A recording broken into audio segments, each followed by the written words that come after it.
noches y muchísimas gracias por acompañarnos pues un miércoles más aquí en El Toro por los Cuernos. Mire, si uno se da un paseo por Ferrol, pues la verdad es que se deprime bastante. Si va por la calle Real, por la calle Magdalena, por la calle Galiano, por la calle Dolores, ve tiendas cerradas, piedras calles absolutamente desportilladas, pintadas por todas partes. Ferrol en este momento está abandonado, está sucio, está triste. En Ferrol siempre hemos llegado a todas partes tarde. No hemos sabido coger los trenes que nos podían haber llevado a una estación un poco más favorable. Y a lo único que no hemos llegado tarde ha sido precisamente a la crisis, porque hemos sido predecesores de esta crisis. Desgraciadamente, ¿se acuerdan ustedes en aquella época del naval, ¿no? Ahí empezó todo. Allí se nos fue la flota, allí se cerraron poco menos que los astilleros, ahí nos empezamos a quedar sin identidad y casi quisieron hasta arrancarnos nuestra historia. Pero Ferrol sigue teniendo algo fundamental, un enclave único, una belleza extraordinaria, unas posibilidades fantásticas. Ferrol necesita en este momento gente que apueste por la ciudad, necesita empresarios, necesita emprendedores, necesita, sobre todo también, importante, sentido común por parte de un ayuntamiento que parece que está cada día más atontado.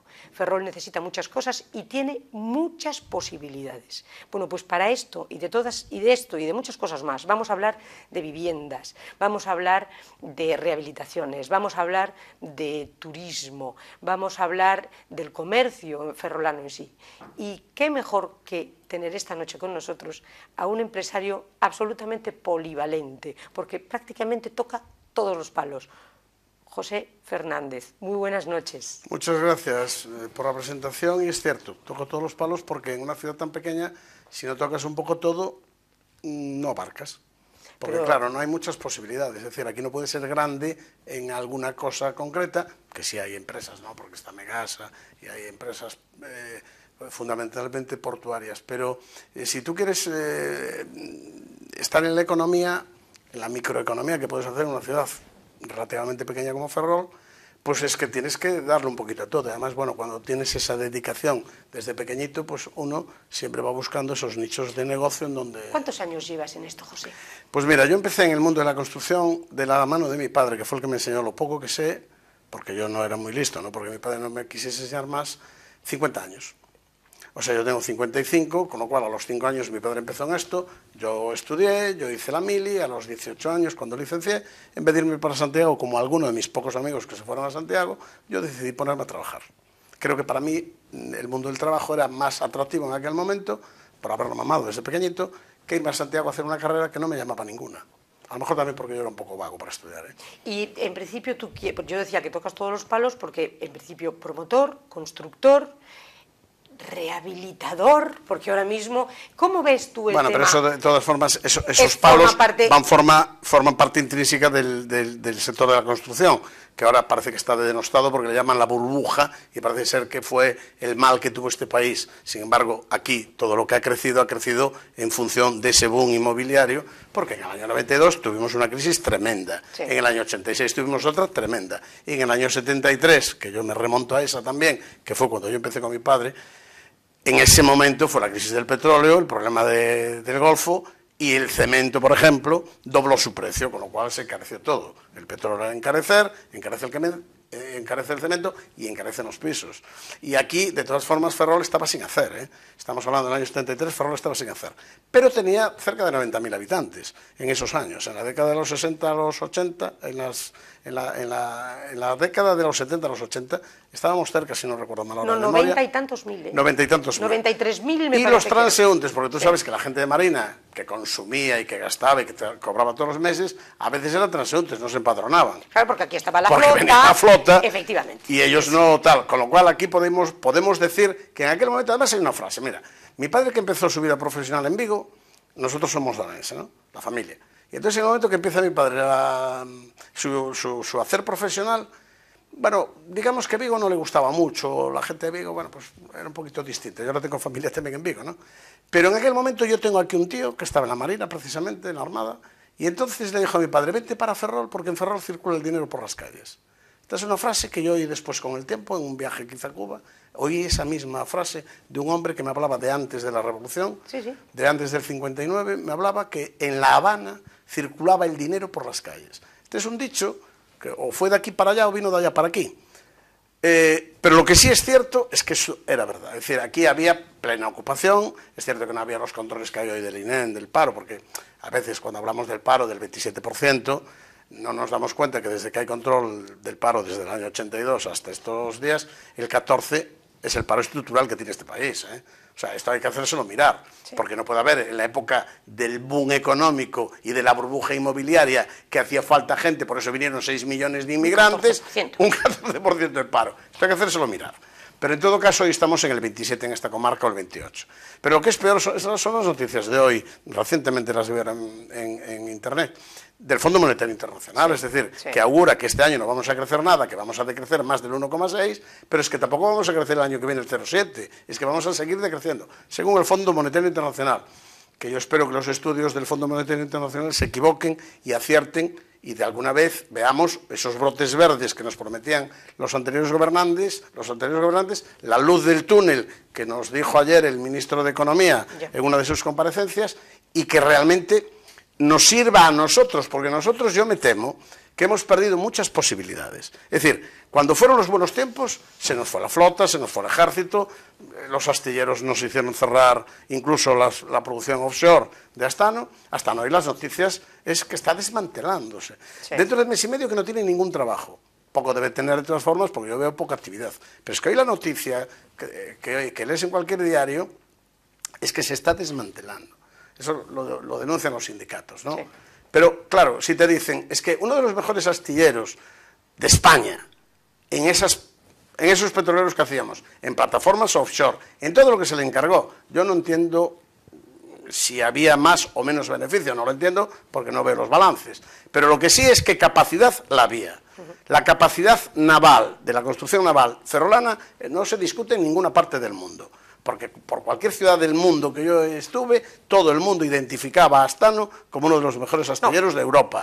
Y Bazán, con una tecnología punta, es cierto que con el sistema Aegis americano, pero con una tecnología punta que hacía unas fragatas y hacía unos buques logísticos, yo no sé si un poco caros, a lo mejor. Yo eso no lo sé. Decía, o sea, lo que yo te iba a decir ahora. No se discute, desde luego, la eficacia y el saber hacer. Lo que sí se discute es la rentabilidad. Claro, claro. La rentabilidad porque, claro, ¿a precio de qué? Era el coste altísimo. Entonces, en este momento, ¿somos o no somos competitivos? Ahí está la clave. Entonces, Bruselas ahora mismo ya no te deja. No te deja porque no te deja el inyectar ciertas ayudas a Castilla.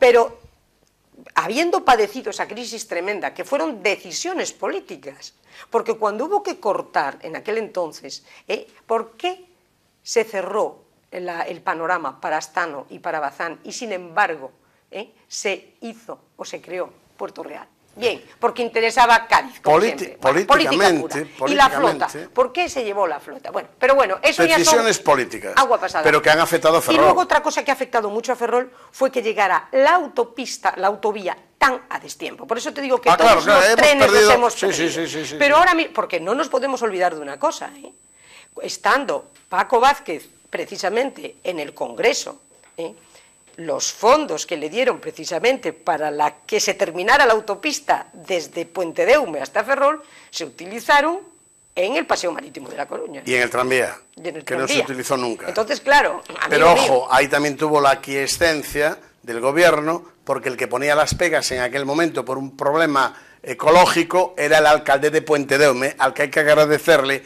que Ferrol no tuviese la autopista, es realmente al alcalde de Puente de Eume. Paco Vázquez fue muy listo, yo lo conozco personalmente, he charlado con él más de una vez, y es un tío inteligentísimo, además es cristiano, aun siendo PSOE, aun siendo socialista, que eso tiene mérito. Es católico. Es católico. Pero lo que sí te puedo decir es que esos fondos eran cerca de 20.000 millones de las antiguas pesetas, que se paralizaron, fue porque el alcalde de Puente de Eume dijo que aquella autopista por el estuario del río no pasaba, que buscasen otra alternativa, ¿no? Entonces yo lo que entiendo es que el político inteligente es aquel que cuando hay un desvío de fondos que no se usan para aquí, convence al ministro de Fomento de la época y dice, pues oye, yo tengo ahí una necesidad de terminar esto, chapó, los de Coruña estarán aplaudiendo con las orejas. Claro, la pena es que en Ferrol nunca hemos tenido una persona de esas características, claro, ¿verdad? Que supiera aprovechar el viento porque además el político que estaba gobernando en aquel momento en Ferrol era del mismo partido político que el que estaba gobernando en Pontedeume. O sea, no había lucha de intereses partidistas. Lo que yo quiero decir es que Ferrol no ha tenido mucha suerte, pero históricamente Ferrol nace por la industria naval. La obra más importante de Europa en aquel momento, del racionalismo de Ferrol, la inversión más importante de Europa era lo que se hizo en Ferrol y lo que se necesitaba para los astilleros. A partir de ese momento, hubo un momento, pues 30 años, 40 años, en donde, bueno, realmente se estuvo perfectamente con un nivel de trabajo y tal. Cuando ya entra en decadencia la construcción naval y tenemos que dar presupuestos para hacerle a países extranjeros, pues resulta que no somos competitivos. El otro día dimos un presupuesto y resulta que Francia en una fragata iba 30 millones, Francia, iba 30 millones, que los sueldos no son como los de aquí. Por debajo. 30 millones nosotros más caros que Francia. Claro. Pero más caros también que Holanda. Y no tienen la proyección mundial del naval ferrolano, ni tienen la capacidad posiblemente técnica laboral. Lo que sí, a lo mejor tiene una productividad un poco más alta, porque los sueldos son más caros. Si abaratan 30 millones una fragata, pues resulta que a lo mejor es que tal. Yo lo que creo ahora es que va a haber un pedido importante, si es cierto lo que se dice del rey con el emir de Qatar, o con el jeque de Qatar, que se hagan estas fragatas que están presupuestadas. No, aquí hay dos cosas en el tintero. Es que como no tengamos esto, lo vamos a tener muy crudo. Sí, aquí tenemos dos países en danza. Uno es Qatar y otro es Arabia Saudita. Qatar son patrulleros y son corbetas. Sí. Por lo tanto, eso siempre es Cádiz. Cuidado, a Ferrol no nos toca ni la pedrea. Es Navante a Cádiz. El tema que tenemos interesante es Arabia Saudita, que tiene un programa que necesita 10 fragatas. Bueno, el jeque de Arabia Saudita es primo del rey, ¿no? Y en principio van a hacer el primer reparto, como si dijéramos, 4 fragatas. Eso, Arabia Saudita, sí nos interesa mucho. En este momento el rey está jugando, o jugará, un papel importantísimo, tanto en uno como en otro. Entonces, ojalá que sean capaces, porque a la ciudad le resolvería muchas cosas. Es que si Bazán cierra, o si Bazán mantiene solo reparaciones, que además parece que es rentable, porque además creo que fue el segundo país del mundo en reparación de gaseros. Este año pasado, el 2012. Sí, pero sin embargo tú observas que el gobierno en este momento no está apostando por reparaciones, porque no solo no apuesta, sino que se están dejando de reparar barcos porque no tenemos el famoso dique flotante, y no nos admiten ese dique flotante. Pero yo digo, si nosotros tenemos un gobierno municipal que está apostando claramente, el alcalde de Ferrol ha apostado claramente, lo ha dicho pública y privadamente, que él apuesta y quiere que se haga el dique. El presidente de la Xunta de Galicia apuesta claramente porque se haga el dique, es más, sin tener participación en la SEPI, ha prometido 5 millones de euros para tal. Es bien cierto que si estamos hablando de 100 millones o 100 y pico millones, porque cuando una obra se presupuesta en 100 millones de euros, posiblemente haya una desviación de un 10 o un 20%, siempre incrementándose.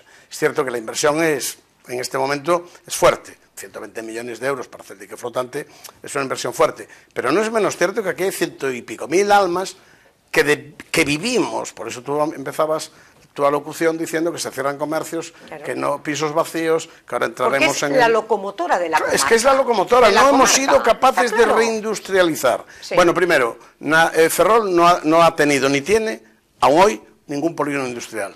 Ni hecho ni previsto. Contéstame una cosa, pero podría haberlo tenido, porque la Gándara había nacido para ser un polígono industrial. No, es que la Gándara era polígono industrial. Era polígono industrial. ¿Por qué se desvió a polígono de servicios? Bueno, porque casualmente apareció un señor que se llamaba Alcampo, y entonces, un grupo francés, y entonces se le dan facilidades, claro, se le dan facilidades y se le dice, bueno, tienes necesidad de tantos miles de metros, porque no solo compró los miles de metros que necesitó para implantarse él, sino que además compró más parcela. Donde está hoy el centro de ON, más de la mitad de esa superficie es parcela del propio Alcampo. Y entonces, cuando ya estaba hecho y cuando ya estaba funcionando, alguien se debió dar cuenta que no le podían, le dieron la licencia de obras, ojo, pero no le podían dar la licencia de apertura, porque el comercio ferrolano minorista se movió, se informó y se dieron cuenta en aquel momento que era un polígono industrial y que Alcampo no era un almacén de nada, ni una fábrica de nada, sino que era una venta al por menor de artículos de consumo varios.